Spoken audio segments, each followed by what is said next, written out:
Start working quite quickly to get the bark down, and you can kind of layer the bark so it looks a bit more natural.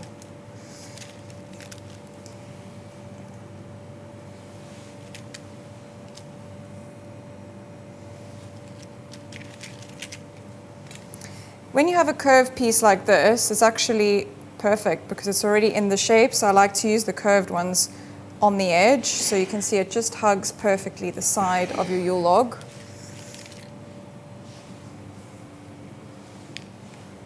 This one I think I might break. And if it starts to crack a little bit, that's fine. Remember, it's a natural product, so the more natural it looks, probably the better. And I'll probably be using a mix of larger and smaller pieces because I know I need to make way for my candles.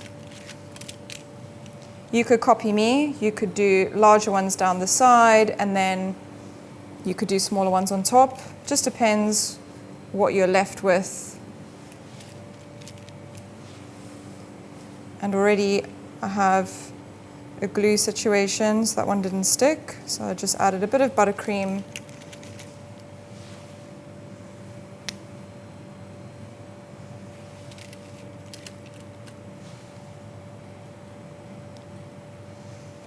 So, if I know my candles are going down the middle, I'm going to start to make way for them.